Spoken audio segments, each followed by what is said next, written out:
ನಮಸ್ಕಾರ, ಪ್ರಜಾರಾಜ್ಯ ಕನ್ನಡ ನ್ಯೂಸ್ಗೆ ಸ್ವಾಗತ. ನಾನು ಗೋಕಾಕ್ ಗ್ರಾಮದೇವಿ ಜಾತ್ರೆಯ ಪೂರ್ವಭಾವಿ ಸಭೆ, ಒಂದೇ ವೇದಿಕೆಯಲ್ಲಿ ಜಾರಕಿಹೊಳಿ ಸಹೋದರರು. ನಾಳೆಯಿಂದ ಗೋಕಾಕ್ ಜಾತ್ರೆ ಭಂಡಾರದ ಜಾತ್ರೆಯಾಗಿದ್ದು, ಈ ಐತಿಹಾಸಿಕ ಜಾತ್ರೆಯಲ್ಲಿ ಲಕ್ಷಾಂತರ ಜನ ಪಾಲ್ಗೊಳ್ಳಲಿದ್ದಾರೆ. ಹಾಗಾಗಿ ಜಾತ್ರೆಯಲ್ಲಿ ಯಾವುದೇ ಸಮಸ್ಯೆಯಾಗದಂತೆ ಅಚ್ಚುಕಟ್ಟಾಗಿ ಆಚರಿಸಲು ವ್ಯವಸ್ಥೆ ಮಾಡಲಾಗಿದೆ ಎಂದು ಜಿಲ್ಲಾ ಉಸ್ತುವಾರಿ ಸಚಿವ ಸತೀಶ್ ಜಾರಕಿಹೊಳಿ ಹಾಗೂ ಜಿಲ್ಲಾಧಿಕಾರಿ ಮೊಹಮ್ಮದ್ ರೋಷನ್ ಹೇಳಿಕೆ. ಶಾಸಕ ರಮೇಶ್ ಜಾರಕಿಹೊಳಿ, ಸತೀಶ್ ಜಾರಕಿಹೊಳಿ ಬಹಳ ದಿನಗಳಿಂದ ಒಂದೇ ವೇದಿಕೆಯಲ್ಲಿ ಕಾಣಿಸಿಕೊಂಡಿರಲಿಲ್ಲ. ಆದರೆ ಗ್ರಾಮ ದೇವತೆ ಜಾತ್ರಾ ಮಹೋತ್ಸವದ ಹಿನ್ನೆಲೆಯಲ್ಲಿ ಜಾರಕಿಹೊಳಿ ಸಹೋದರರು ಒಂದೇ ವೇದಿಕೆ ಹಂಚಿಕೊಂಡಿದ್ದು ವಿಶೇಷವಾಗಿತ್ತು. ಇದೇ ವೇಳೆ ಜಿಲ್ಲಾಧಿಕಾರಿ ಮೊಹಮ್ಮದ್ ರೋಷನ್ ಮಾತನಾಡಿ, ಉಚಿತ ಸಾರಿಗೆ ಬಸ್ ವ್ಯವಸ್ಥೆ ಇದ್ದು, ಆರೋಗ್ಯ ಇಲಾಖೆಯಲ್ಲಿ ಪ್ರಮುಖ ಸ್ಥಳಗಳಲ್ಲಿ ಪ್ರಾಥಮಿಕ ಚಿಕಿತ್ಸೆ ಮತ್ತು ಆಂಬ್ಯುಲೆನ್ಸ್ ವ್ಯವಸ್ಥೆ ಮಾಡಲಾಗಿದ್ದು, ಕಾನೂನು ಸುವ್ಯವಸ್ಥೆ ಕಾಪಾಡಿಕೊಳ್ಳುವ ನಿಟ್ಟಿನಲ್ಲಿ ಹೆಚ್ಚಿನ ಸಿಬ್ಬಂದಿ ನಿಯೋಜನೆಗೆ ಪೊಲೀಸ್ ಇಲಾಖೆ ಸೂಚನೆ ನೀಡಲಾಗಿದೆ. ಸಾರ್ವಜನಿಕರಿಗೆ ಮೂಲಭೂತ ಸೌಕರ್ಯಗಳನ್ನು ಅಚ್ಚುಕಟ್ಟಾಗಿ ವ್ಯವಸ್ಥೆ ನಿರ್ವಹಿಸುವಂತೆ ತಿಳಿಸಲಾಗಿದೆ ಎಂದು ಇದೇ ವೇಳೆ ಹೇಳಿದರು.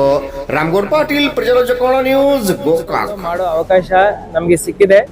ಮಾನ್ಯ ಸಚಿವರು ಹಾಗೂ ಶಾಸಕರು ಹಾಗೂ ದೇವಸ್ಥಾನ ಸಮಿತಿಯಿಂದ ನಮಗೆ ಬಹಳ ಕೋಆಪರೇಷನ್ ಸಿಗ್ತಾ ಇದೆ ಹಾಗೂ ನಮ್ಮ ಸಚಿವರು ಡೈರೆಕ್ಷನ್ಸ್ ಕೊಟ್ಟಿದ್ದಾರೆ.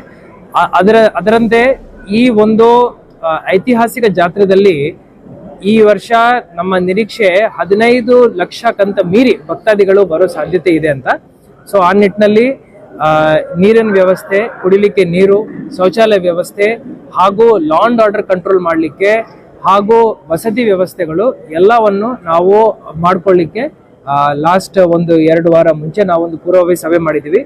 ನಮ್ಮ ಸಚಿವರು ನಮಗೆ ಹೇಳಿದ್ದಾರೆ, ಈ ಕ್ಷೇತ್ರದ ಬಹಳ ಅವರಿಗೆ ಅನುಭವ ಇದೆ, ಜ್ಞಾನ ಇದೆ. ಸೊ ಆ ಒಂದು ಸಲಹೆ ತಗೊಂಡು ನಾವು ಮಾಡಿದ್ವಿ. ಈಗ ಎಲ್ಲ ಸೌಹಾರ್ದತೆಯಿಂದ ಬಹಳ ಶಾಂತಿಯಿಂದ ಇವತ್ತು ಪೂರ್ವಭಾವಿ ಸಭೆ ಏನಿದೆ ನಡೆಸಿದ್ದೀವಿ. ಪೊಲೀಸ್ ಇಲಾಖೆ ವತಿಯಿಂದ ಸರಿಸುಮಾರು 2500 ಜನ ಸಿಬ್ಬಂದಿಗಳನ್ನು ನಾವು ಇಲ್ಲಿ ಡಿಪ್ಲಾಯ್ ಮಾಡ್ತಾ ಇದ್ದೀವಿ. ಹೆಲ್ತ್ ಡಿಪಾರ್ಟ್ಮೆಂಟ್ ಇಂದ 15 ಟೀಮ್ಗಳನ್ನು ನಾವು ಡಿಪ್ಲಾಯ್ ಮಾಡ್ತಾ ಇದ್ದೀವಿ. ಅದಲ್ಲದೆ ನಮ್ಮ ಫೈರ್ ಅಂಡ್ ಸೇಫ್ಟಿ ಹಾಗೂ SDRF ಟೀಮ್ಗಳನ್ನು ನದಿಯನ್ನು ನಾವು ಡಿಪ್ಲಾಯ್ ಮಾಡ್ತಾ ಇದ್ವಿ. ಎಲ್ಲ ರೀತಿಯ ಸಕಲ ಸಿದ್ಧತೆಗಳನ್ನು ನಾವು ಮಾಡ್ಕೊಳ್ತೀವಿ. ಶಾಲೆಗಳಿಗೆ ರಜೆ ಸಿಟಿ ಏರಿಯಾನಲ್ಲಿ ಕೊಟ್ಟಿದ್ದೀವಿ. ಯಾಕೆ ಅಂದ್ರೆ ಅಷ್ಟು ಜನ ಭಕ್ತಾದಿಗಳು ಬಂದಾಗ ಮಕ್ಕಳಿಗೆ ಯಾವುದೇ ರೀತಿಯ ತೊಂದರೆ ಆಗಬಾರ್ದು. ಅವ್ರದ್ದು ಏನು ಓದೋದು ಪೋರ್ಷನ್ಗಳು ಇರ್ತವೆ ಅದನ್ನು ನಾವು ಕಾಂಪನ್ಸೇಟ್ ಮಾಡ್ಕೊಳ್ತೀವಿ. ಮುಂದಿನ ದಿನಮಾನಗಳಲ್ಲಿ ಆ ಕ್ಲಾಸಸ್ ವನ್ನು ನಾವು ರಿಅಡ್ಜಸ್ಟ್ ಮಾಡ್ಕೊಳ್ತೀವಿ.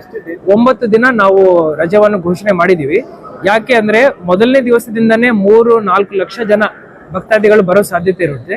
2, 3, 4, 5ನೇ ತಾರೀಖುಗಳಲ್ಲಿ ಯಾವಾಗ ರಥೋತ್ಸವ ಇರುತ್ತೆ ಆವಾಗ ಅದು ಪೀಕ್ಗೆ ಹೋಗಿ 10-15 ಲಕ್ಷ ಜನ ಬರೋ ಸಾಧ್ಯತೆಗಳಿರುತ್ತೆ. ರಥೋತ್ಸವದಲ್ಲಿನೂ ನಾವು ಮಕ್ಕಳಿಗೆ ಅದರಲ್ಲಿ ಭಾಗಿ ಆಗಬಾರ್ದಂತ ಹೇಳಿ ಪೋಷಕರಿಗೆ ತಮ್ಮ ಮುಖಾಂತರ ತಮ್ಮ ಪ್ರೇಕ್ಷಕರಿಗೆ ನಾವು ಹೇಳಲಿಕ್ಕೆ ಬಯಸುತ್ತೇವೆ. ಈಗ ಗ್ರಾಮದೇವಿ ಜಾತ್ರೆ ನಡೆದಾಗ ಟೆಂಪಲ್ ದೂರ ಇರ್ತದೆ ಅಮ್ಯೂಸ್ಮೆಂಟ್ ಪಾರ್ಕ್, ಟೆಂಪಲ್ ಪಕ್ಕದಲ್ಲೇ ಅಮ್ಯೂಸ್ಮೆಂಟ್ ಪಾರ್ಕ್. ಸೊ ಇದರಲ್ಲಿ ನಮ್ಮ ಪಾಯಿಂಟ್ ಏನಂದ್ರೆ ಯಾರ್ಯಾರು ಭಕ್ತಾದಿಗಳು ಬರ್ತಾರೆ ಇದಕ್ಕೂ ಒಳ್ಳೆ ಬಿಸ್ನೆಸ್ ಆಗಬೇಕು, ಭಕ್ತಾದಿಗಳಿಗೂ ಇದು ಸಿಗ್ಬೇಕು. ಎಲ್ಲೋ ದೂರ ಇದೆ ಅಂದ್ರೂ ಅಲ್ಲಿ ಹೋಗ್ಲಿಕ್ಕೆ ಆಗಲ್ಲ. ಆದ್ರೆ ನಮ್ಮ ಪೊಲೀಸ್ ಇಲಾಖೆ ವತಿಯಿಂದ ನಮ್ಗೆ ಒಂದು ಸಲಹೆ ಏನ್ ಬಂದಿದೆ ಅಂದ್ರೆ ಎಲ್ಲಾ ಐಟಮ್ಸ್ ಒಂದೇ ಕಡೆ ಇಡೋದು ಸೂಕ್ತ ಅಲ್ಲ. 5 ಐಟಮ್ಸ್ ಇಲ್ಲಿ, ಇನ್ನೊಂದು 4 ಐಟಮ್ಸ್ ಬೇರೆ ಕಡೆ ಇಡ್ಬೇಕಂತ ಹೇಳಿದ್ರು. ಆ ಸಲಹೆದಂತೆ ನಾವು ಇವತ್ತು ಮಾಡಿದೀವಿ, ಮೀಟಿಂಗ್ ಮಾಡಿದೀವಿ. ನಾವು ಮಾನ್ಯ ಸಚಿವರ ಡೈರೆಕ್ಷನ್ಸ್ ತಗೊಂಡು ಅದನ್ನು ಶಿಫ್ಟ್ ಮಾಡ್ಕೊಳ್ತೀವಿ. ಈಗ ಜಾತ್ರೆ ಸಲುವಾಗಿ ಬ್ಯಾನರ್ ಹಾಕುವ ವಿಚಾರದಲ್ಲಿ ಎಲ್ಲೋ ಸ್ವಲ್ಪ ಗೊಂದಲಗಳಾಗ್ತಾ ಇದೆ, ಪ್ರತಿಭಟನೆಗಳು. ಇವತ್ತು ಯಾವುದೇ ಗೊಂದಲ ಸೃಷ್ಟಿ ಆಗ್ಲಿಲ್ಲ. ಏನು ಆ ಡೌಟ್ಸ್ ಕ್ಲಾರಿಫಿಕೇಶನ್ಸ್ ಇತ್ತು ಇವತ್ತು ನಮ್ಮ ಎದುರುಗಡೆ ಪ್ರಸ್ತಾಪ ಮಾಡಿದ್ದಾರೆ. ನಾವು ಆ ಡೌಟ್ಸ್ ಬಹಳ ಶಾಂತಿಯಿಂದ ಒಂದು ರೀತಿ ಸೌಹಾರ್ದತೆಯಿಂದ ನಾವು ಇವತ್ತು ಬಗೆಹರಿಸಿದೀವಿ. There is no controversy in this regard. ಅವಕಾಶ ಕೊಡ್ತಾ ಇದ್ದೀವಿ. ದೇವಿ ದರ್ಶನ ಪಡೀರಿ. ನಾವು ಎಲ್ಲ ವ್ಯವಸ್ಥೆಯನ್ನು ನಾವು ಮಾಡಿದೀವಿ. ಯಾವುದೇ ಗೊಂದಲ ಗದ್ದಲದಲ್ಲಿ ಭಾಗಿಯಾಗಬಾರ್ದು. ನಾವು ಎಲ್ಲ ವ್ಯವಸ್ಥೆಯನ್ನು ಕಲ್ಪಿಸಿದೀವಿ, ತಮಗೋಸ್ಕರನೇ ಮಾಡಿದೀವಿ. ತಾವು ಬನ್ನಿ, ದೇವಿ ದರ್ಶನ ಪಡೀರಿ. ಉತ್ತರ ಕರ್ನಾಟಕದ ಸಮಗ್ರ ಕ್ಷಣದ ಮಾಹಿತಿ ನಮ್ಮ ಪ್ರಜಾರಾಜ್ಯ ಕನ್ನಡ ವಾಹಿನಿಯಲ್ಲಿ. ನಮ್ಮ ನಡೆ ಪ್ರಜಾರಾಜ್ಯದ ಕಡೆ. ಬೆಲ್ ಐಕಾನ್ ಒತ್ತಿ ಸಬ್ಸ್ಕ್ರೈಬ್ ಆಗಿ. ನಾನು ರಾಮಗೌಡ ಪಾಟೀಲ್.